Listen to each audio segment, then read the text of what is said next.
Bom dia, sexto ano, tudo bem com vocês? Vamos concluir a correção da nossa revisão semestral. A gente corrigiu até a questão 39, agora a gente vai corrigir da 40 a 50, tá bom? Temos só 10 questões para fazer a correção, tá bom? Bem tranquilo. Creio que essa aula vai ser bem rápida.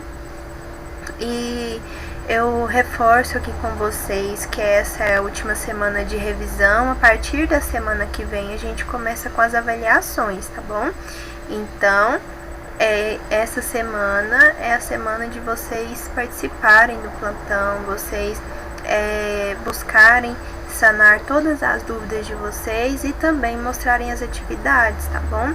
Tem muitos alunos do sexto ano que não estão apresentando as atividades, certo? Então façam, enviem, vocês têm até o dia 12 para enviar todas as atividades, ficarem kits aí com o que vocês ainda não mostraram, né, que vocês ainda estão devendo, tá bom?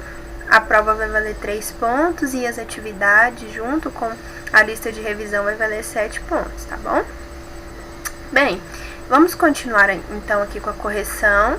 A gente estava falando sobre os tipos textuais, a gente parou na 39 e agora a 40 é sobre a exposição, né? Sobre um tipo textual chamado exposição. Lembram que 2 gêneros textuais que a gente trabalhou aqui nesse semestre, nesse período, 3 na verdade, que a gente começou a ver notícia, são textos expositivos. E o que a gente viu em comum entre eles? Que eles são textos que vêm trazer informações, né? Expor, informar. Então, a exposição é justamente isso, explanação de informações, trazer informações pra gente de maneira clara, objetiva, tá bom? Então, o texto expositivo é aquele que vem trazer explanação de informações, é um tipo textual que permeia textos cuja função principal é informar. Nós temos o infográfico, a notícia, o artigo expositivo, o texto expositivo em livro didático, tá bom? São textos expositivos que vão expor informações, dados, fatos, tá bom?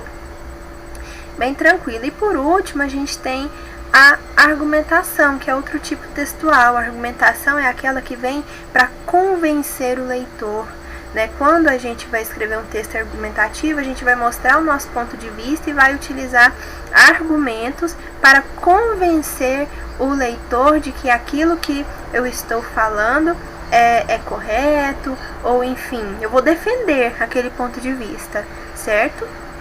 Então, a argumentação é o tipo textual predominante em textos cujo objetivo maior é a defesa de ponto de vista por meio de ideias, argumentos e visa convencer ou persuadir o interlocutor. Por exemplo, eu quero convencer o meu leitor de que jogar lixo no chão é muito prejudicial ao meio ambiente.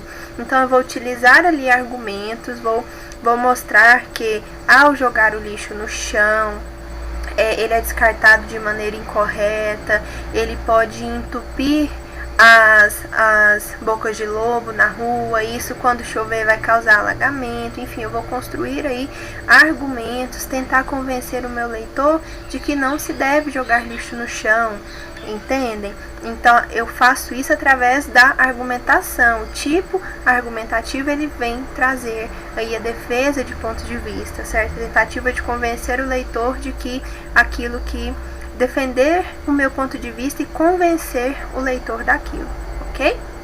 Exemplo, artigo de opinião, palestra, crônica argumentativa, carta de opinião, carta ao leitor e etc. São exemplos de gêneros textuais que têm em sua predominância o tipo argumentação. Questão 42. Lendas, fábulas, contos, panfletos são exemplos de gêneros ou tipos textuais? Nós vimos que os tipos textuais são basicamente 6, né? Lenda, fábula, conto e panfleto são gêneros textuais, eles estão ali relacionados a uma função, né? Por exemplo, a fábula, ela é um texto ali que vai trazer de maneira ficcional, né, fantasiosa, personagens que representam seres humanos e eles têm a intenção ali de passar uma lição de moral. Então é um gênero textual que tem o tipo narrativo como principal, né, o que permeia ali a fábula é o tipo narrativo, mas fábula é um gênero textual, lenda é um gênero textual, né, tem características que a gente pode elencar ali, né, e olhar para um texto e falar, não, esse texto aqui é lenda porque tem tais características. Não, esse texto aqui é um conto, por quê? Porque tem tais características, tá bom? Então, são gêneros textuais, ok? E gêneros textuais, lembrando que são inúmeros, a gente não conta a quantidade, porque são diversos, tá bom? 43. Relacione a primeira coluna com a segunda.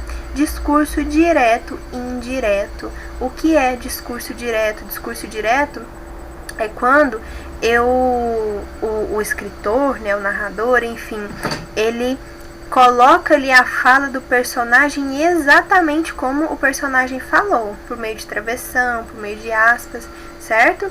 Então, é a transcrição da fala, literalmente o que o personagem falou. Então, discurso direto é literalmente o que o personagem falou. Agora, o indireto é quando o narrador se apropria ali do que ele falou e através da sua narração vai mencionando ali, certo? Então, direto é aquele em que é literalmente aquilo que o personagem falou. Indireto é quando eu permeio ali. Por exemplo, discurso direto. A professora chegou na sala e disse, aí o discurso direto, meninos, peguem o caderno. Eu literalmente coloquei o que a professora falou. Agora, então isso é o discurso direto. Agora, se eu transformar isso em discurso indireto, eu não vou ter um travessão, não vou colocar a fala. Falaria assim, a professora chegou na sala e pediu que os alunos abrissem o caderno.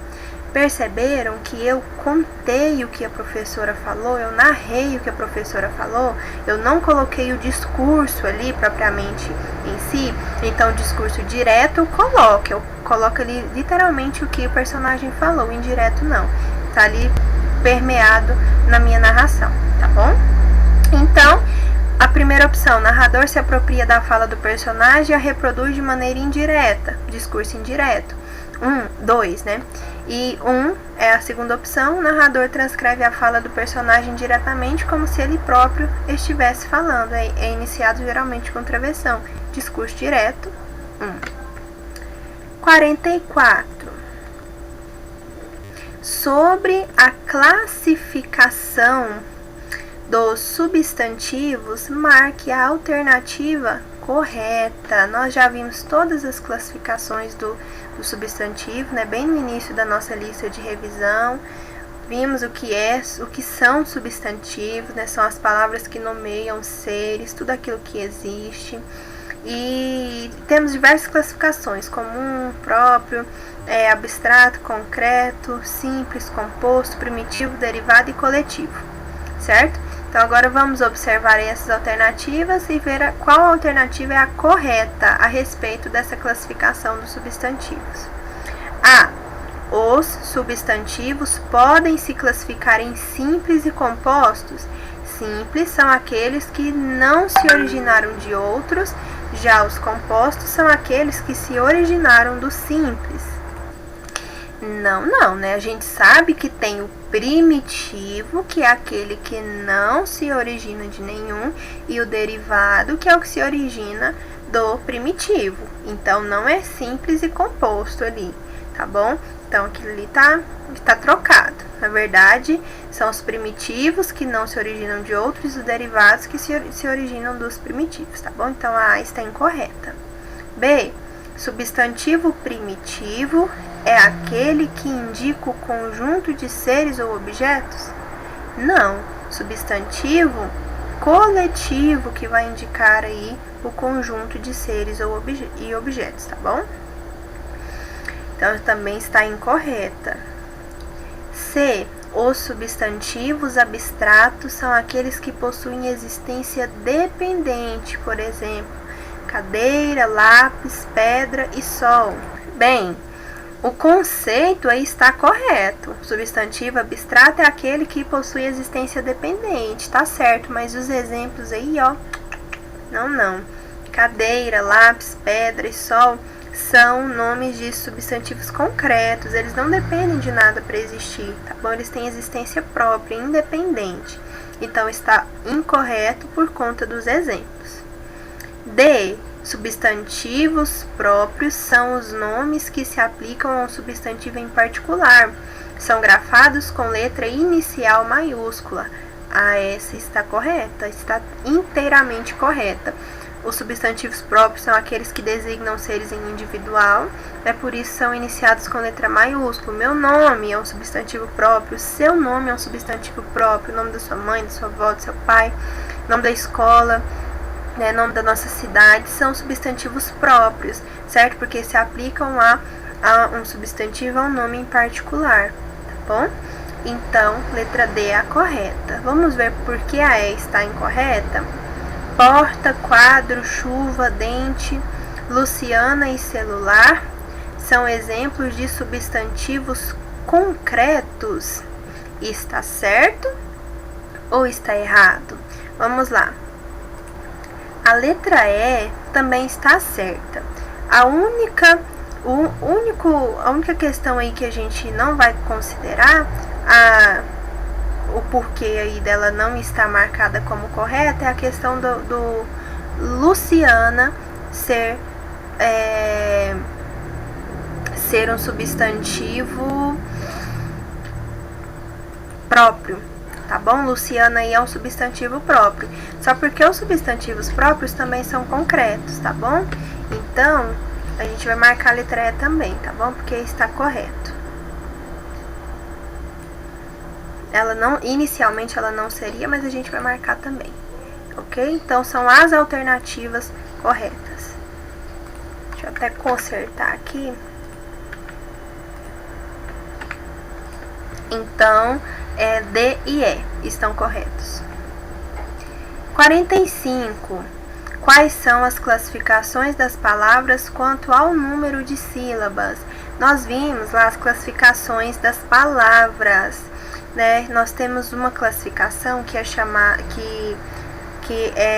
trata da quantidade de sílabas que uma palavra tem, né? Se tem uma sílaba, monossílaba. Se tem duas sílabas, dissílabas. 3 trissílabas e 4 ou mais polissílabas. Então, nós temos aí 4 classificações das palavras segundo contando com o número de sílabas, tá bom? Contando o número de sílabas. Monossílaba, dissílaba, trissílaba e polissílaba. E nós temos também outra classificação quanto à posição da sílaba tônica. Se a última sílaba é a tônica, é a mais forte, então tem uma palavra oxítona.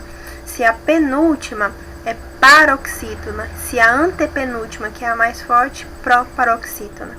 Tá bom? Então aí nós temos 3 classificações segundo a posição da sílaba tônica, tá bom? Oxítona, paroxítona e proparoxítona.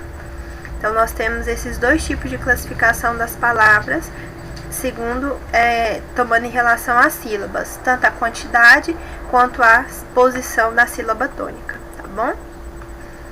47. Relacione a primeira com a segunda coluna. Agora, a gente vai ver de forma mais detalhada aí o conceito.